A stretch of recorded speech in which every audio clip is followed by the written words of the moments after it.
it's best that Deanie leave the room. She gets a little upset about some of these things, and I'm a non-believer too, but it's best that there's definitely some mysteries along with the history of this house. You know, Carl, with over 250 years of history in this beautiful inn, I'm sure the paranormal activity is pretty prevalent here. Could you tell us more about it? You really wouldn't believe the history and the mysteries of this historic bed and breakfast. How long have you owned it? Deanie and I have been innkeepers here for 35 years. The stone foundation that this house sits on dates back to 1720, and it was in that original structure that General George Washington and half of his Continental Army camped here prior to the famous Battle of Trenton on Christmas Eve in 1776. We don't know what happened to that original structure, but the present structure was rebuilt in 1870, and the Quakers owned it in between, and it was in the 1840s that original stone tunnel was extended by the Quakers, who founded the abolitionist movement, and hid slaves and created what we call the Underground Railroad, which allowed runaway slaves a chance to seek freedom in the North. That's unbelievable. One of our more active spirits at the Wedgewood is Sarah, who's a 12-year-old runaway slave who was separated from her parents in the Underground Railroad. Her parents escaped and she didn't. And that's the most prevalent sound we hear, and it's Sarah seeking to find her parents or seeking to rest her soul and figure out what happened. She's still searching. So wait a minute, Carl. So over the last 35 years, people have been hearing things, and then you also had two incidents in 1987 and then 2000, 17 years apart, where people heard Sarah. So now it's like, what, 17? It's 2017. So maybe she's ready to appear again and still searching. Yeah, maybe she's searching, and the fact that people here are, a lot more relaxed. They maybe had a nice meal, had some extra wine maybe, and good point. Like the sixth sense maybe has kicked in or something, and maybe that's why it's a little more prevalent. Carl, we are excited to see the tunnel. Yeah. Can you show it to us?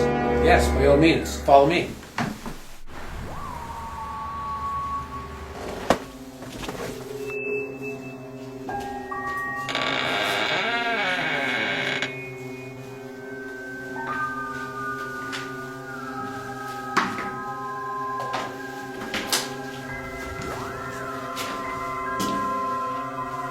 Carl, we're in the tunnel under the house. Now, when did you discover this?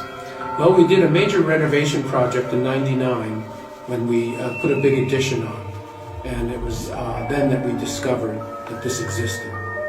Yeah, but there was activity before that, though, correct? That's right. We just had no idea. There was the mystery of where this was emanating from. So what I'm trying to figure out is when you purchased the property and then to finding the tunnel, how long was that? Eric, it was actually 17 years. 17 years? Carl just told us that he found this tunnel 17 years after they moved in. I mean, this is absolutely mind-blowing. But it's also one of our most interesting cases to date. Carl, there's a lot more to the story here. What can you tell us? Well, this original stone structure dates back to 1720, and we were a headquarters house for half of General Washington's Continental Army prior to the Battle of Trenton. So 1,400 men bivouacked here, and they stored ammunition in this stone. Right in this tunnel? Right here. Wow. And then later, Quakers owned the building, and they extended it with wood about 1840, and it was in that wood structure that goes out and was the escape hatch. Right out to the canal. Right out to the canal. Wow. So you popped up out of the property under the protection of the gazebo, trying to go north and catch the next barge to freedom. And the hatch is still here. And as you can see, the hatch is still here.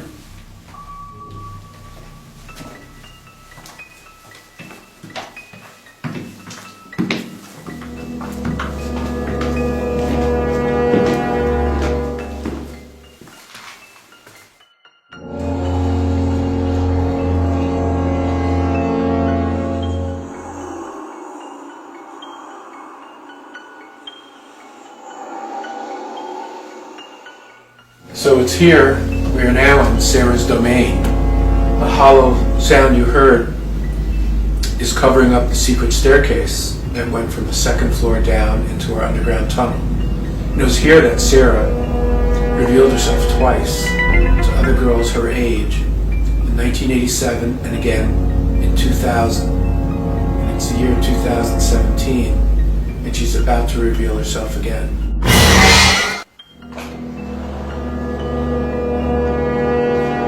So this is the print of Manchester Valley, painted by Joseph Pickett in 1911. Joseph Pickett was a famous butcher on Mechanic Street, and when he passed, everything he painted was thrown out by his wife because he was just an amateur painter.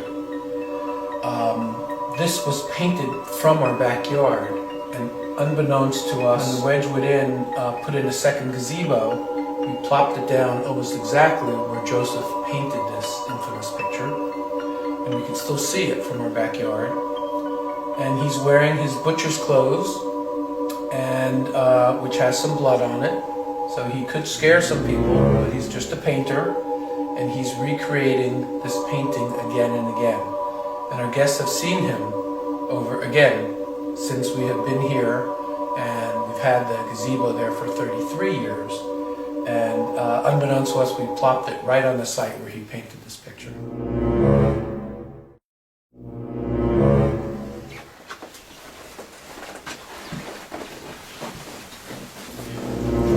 Carl, can you show us the room where the walls talk?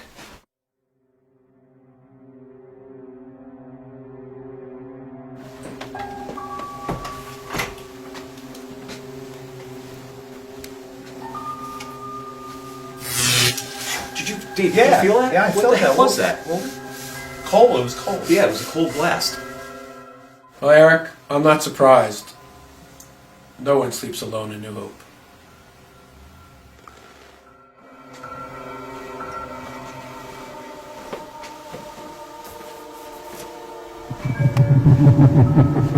Guys, did you hear that? Yeah, I heard it. Carl? Yeah, I heard it. I hear it a lot. This is the hidden room at the top of the third floor. So it's at the top of the third floor where the runaways were able to stay when it was safe. And it was through this false floor that leads to a hidden staircase. And through that staircase, they would drop down in the hatch, and they could hide when needed from the enemy, the underground tunnel, the slave catchers, and then pop up when it was clear to freedom. Carl, I want to thank you so much for sharing your beautiful inn with us and sharing your incredible stories with us. And that all happened right here on this foundation. It's just unbelievable. You know, if you don't mind, Dave and I would like to conduct an investigation tonight. Tonight. Can we do it tonight?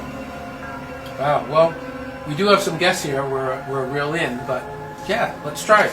Great. Good. If you don't mind, we're a man short tonight, so could you join us, and we could really use your help. Become part of Bucks County Investigators? Exactly. Wow, let's go.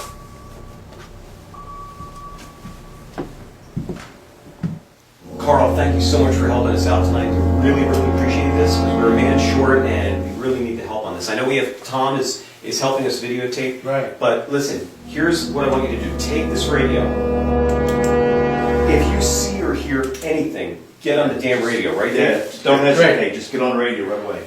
We'll do. Okay, Dave, I'd like you to head upstairs to where we felt that cold blast. Okay. Carl, I'd like you to go to Sarah's room, okay? Right. I'm going to go down to the basement. Right. And I'm going to see if we can get any kind of if I can feel any kind of activity down there. Okay? So guys, you ready? L'chaim, to life. And to lives past. Let's go.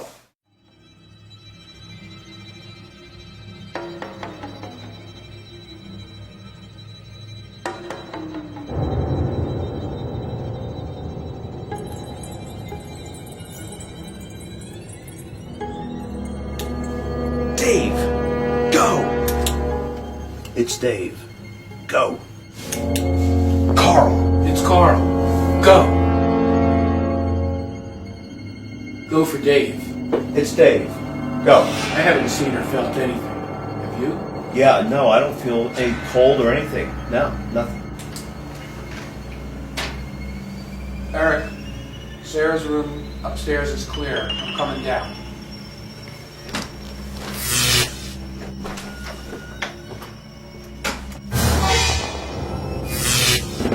So, there's been a lot of paranormal activity here. But, I really haven't felt anything whatsoever harmful or anything like that. But there are a lot of mysteries here that we're going to get the answers to tonight.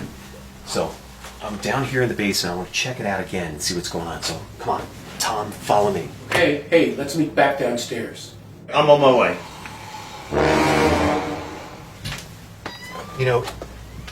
Being here for so many years, it's like, what was that?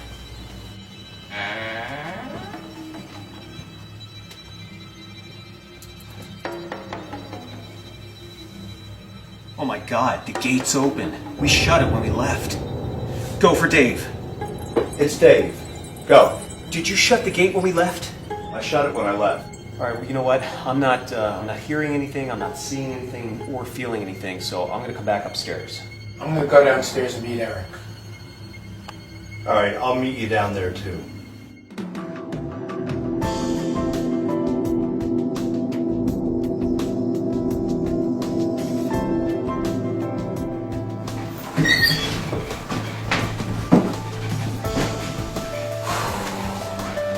Carl, I know there's a lot more mysteries here than what we've uncovered tonight, so I don't think we're done with the Wedgewood. I think we'll be back. Well, I know over the 35 years we've had a lot of ghostly goings-on around here. And I'm sorry you didn't experience anything yourself. There's always next year. Come on back. To life, l'chaim. To lives lived. Past and present.